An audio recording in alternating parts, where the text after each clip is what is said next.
What is up, YouTube Nation? It's your boy Britt VR. Welcome to the show. Today we're going to talk about the Federal Reserve and we're going to talk about Uniswap.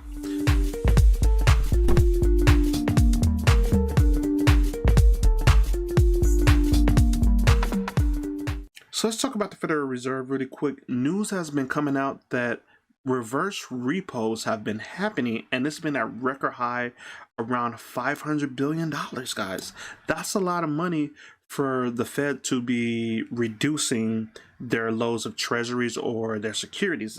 It's kind of nuts and crazy. So Wall Street guys have a lot of money. Where are they getting all this money? Well, we know that when the market dumped, Wall Street was buying this huge dump up, and they have been selling all the way up. Right now, if you Google anything about stocks, they're saying this is a seller's market. And also, we know Wall Street was in this last Bitcoin bull run around this area, buying it up to make this thing go up and selling around these areas. We know this. So Wall Street has a lot of cash in their hand. And for some reason, the Fed said, we would like cash, or we would like to reduce our balance sheet. And I don't understand, because the Fed has as much cash as possible. Why would they want to reduce their balance sheet? During the drop, the Federal Reserve said they came in and they were buying stocks, buying dead companies, because they didn't want the market to collapse. And it was illegal for them to do that, so they created another entity and gave them the cash, and they bought the securities and gave the securities to the Fed to put on their balance sheet. So the Fed has been holding on to these securities for a very long time, and I guess it might be a good time to sell. Now, why would Wall Street want to buy those treasuries from the Fed? Maybe the Fed has them at a discount rate. I have no idea, but this is what's going on right now. Now, one crazy thing is, this is the opposite of QE. The Fed said they've been pumping money into the system. With them selling these treasuries, they're actually dumping on the stock market. This didn't make sense to me, and I did some research, and I came across this YouTube channel. I've seen this guy before, I subscribed to him, but he actually went right into the repo markets to explain what happened. So before we watch that video, if you guys don't know what the repo market is, I'll explain it really quick. Usually it's the banks on this side and the Fed on this side. The Fed got the cash, the banks got all these securities. They say, hey, we want to reduce our balance sheet. Let me give you these treasuries or these loans, and you give us some cash, and we'll pay you back in the future in a couple of days or a couple of months with a little bit of interest on it. Now it's reversed for the reverse repo. The Fed has all the treasuries, and the bank said, or the Wall Street guy says, or institutional said, hey, I'll give you some cash, and you pay me back for these treasuries with a little more money on top of that. So the roles have changed. And it's very, very interesting. So let's get over here to this video really quick. It's about 7 minutes, I'm thinking. And get your popcorn out, because this is very interesting. Very, very interesting. Number 3, the smoke and mirrors game exposed. Let's review how this reverse repo works. We've got the Fed here, bank here. Balance sheet of the Fed starts with a treasury and a deposit, the bank reserves, for bank, we'll call it XYZ ABC. What happens in a reverse repo is the bank agrees to lend the Fed money, and then the Fed, for collateral, gives the bank the treasuries, and the next day, the next 2 weeks, the next 30 days, they just go ahead and swap. But technically, it is a purchase. The bank is buying the treasuries from the Fed, and when the Fed buys the treasuries back, they're buying them at a slightly higher price. So that's kind of the interest rate, if you will, for borrowing the money if you're looking at it from the position of the Fed. Going back to step number 2, what we realized is if the bank is going to give the Fed money, just like Moody paid off their loan, or the average Joe bought the treasury from the bank who had their money as an electronic liability in the first place, the balance sheet of the entity that received the payment would actually shrink. It would not increase because they're not taking additional money. They're just deleting a certain amount of money that was owed to the person that paid them in the first place. So after the reverse repo transaction, if this was not a smoke and mirrors game, what would happen is the Fed's balance sheet would not have a treasury or a deposit. The deposit would be deleted, assuming that they had the exact same amount of money in their account that they were buying the treasury for. And then the treasury would go from the asset side of the Fed's balance sheet to the asset side of the bank's balance sheet. This is how it should happen. But what I'm going to reveal right now is this is not the way it's happening. For more on that, let's go right to the internet. Let's start by going straight to the New York Fed's website, where they describe the process of the reverse repo transaction. When the desk, which is their trading desk, conducts reverse repo open market operations, it sells securities held in the SOMA portfolio, which is the System Open Market Account, to eligible reverse repo counterparties, such as the commercial banks, with an agreement to buy the asset back on the reverse repo specified maturity date. This leaves the SOMA portfolio the same size. So hopefully you guys are scratching your head right now and say, well, wait a minute here. If they sold the treasury, how is their portfolio the exact same size? If you just sold a piece of gold that you had, well, your portfolio would no longer have that piece of gold. Sounds pretty basic, doesn't it? Let's continue. As securities sold temporarily under the repurchase agreements continue to be shown as assets held by the SOMA. So you see what's happening is they're selling those treasuries to the bank, but they're keeping the treasuries as an asset on their balance sheet. So the size of their balance sheet doesn't change like it should in a normal transaction between you and your commercial bank. Here's more evidence. Let's go to another Fed website. This is federalreserve.gov, where they talk about overnight reverse repos, this facility they set up. The first thing I want to point out is a statement they made that really proves once they start the monetary heroin, they cannot stop. The committee stated that it would use an overnight reverse repo facility only to the extent necessary and will phase it out when it no longer is needed to help control the funds rate.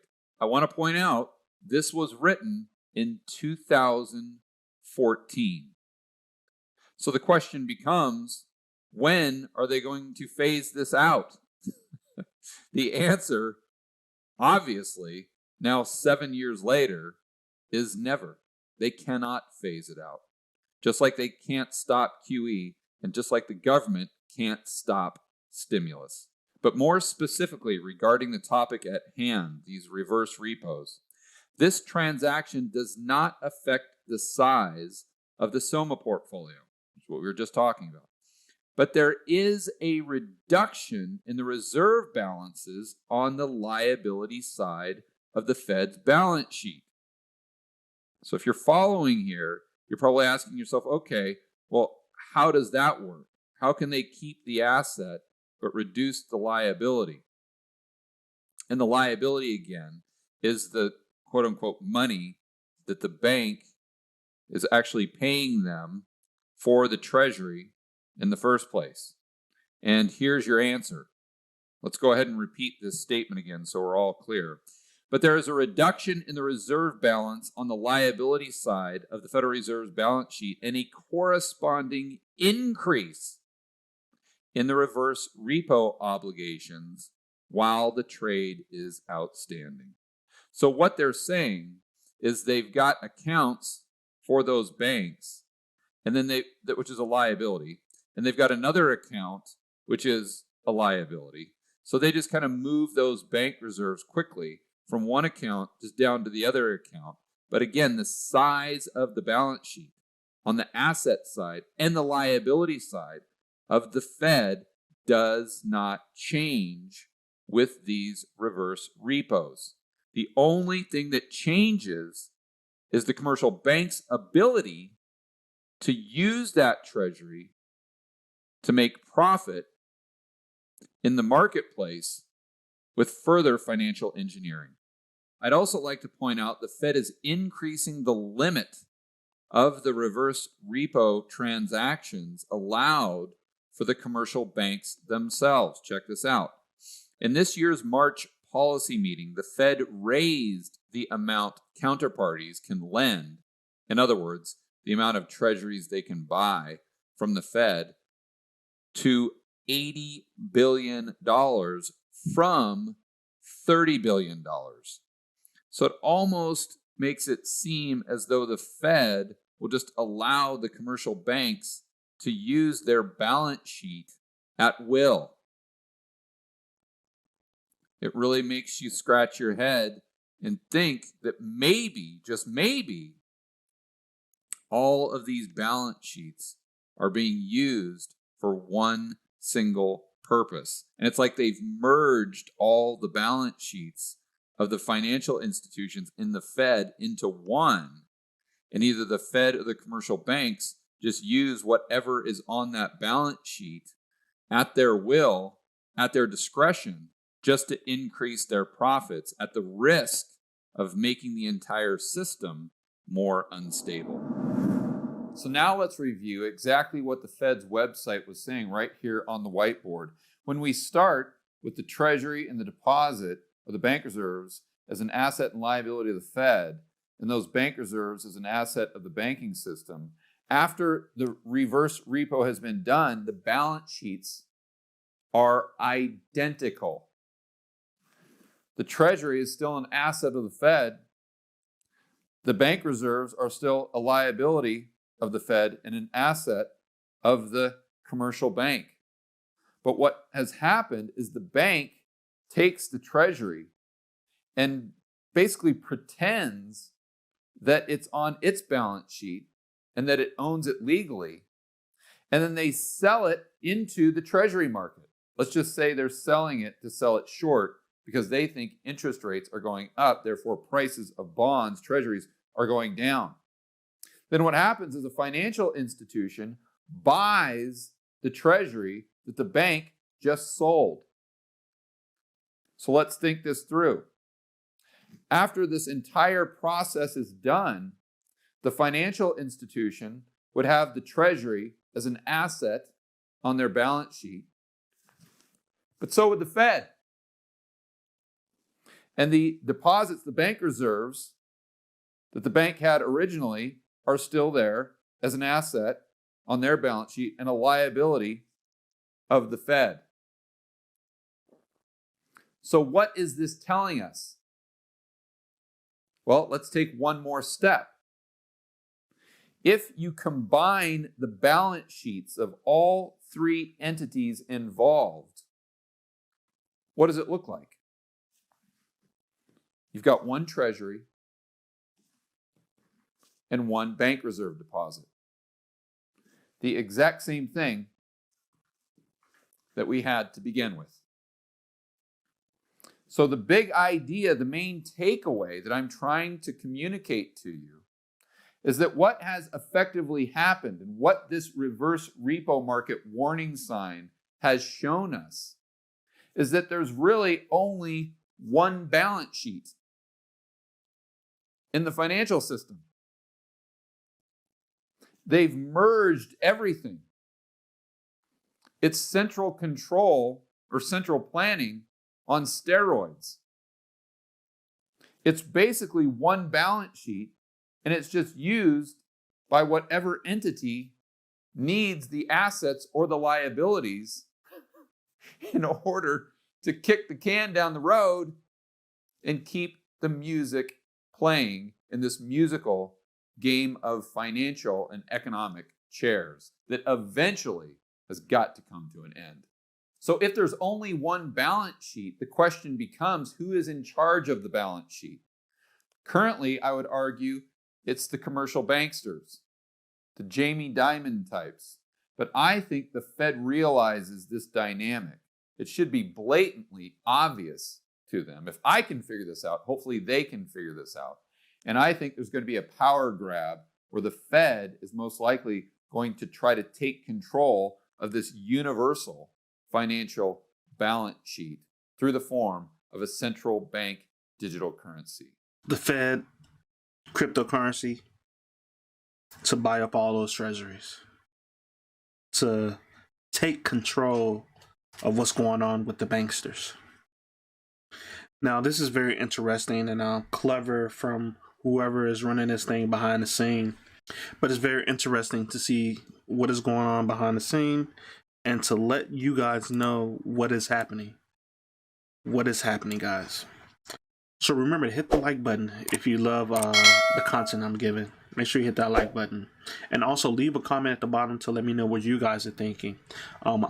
This dynamic of system they're playing, actually just digital computer games, and the unfairness of what's going on compared to smaller people. Leave a comment at the bottom. Liquidity mining will return to Uniswap very soon, founder said.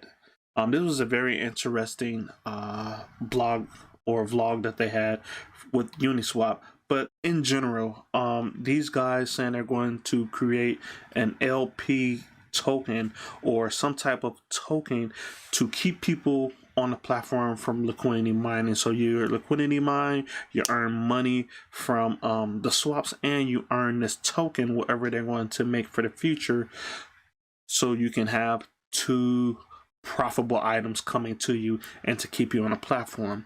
Remember, Uniswap did airdrop their tokens in the past, and they airdropped a lot of those tokens, and those tokens went up to $50 just recently.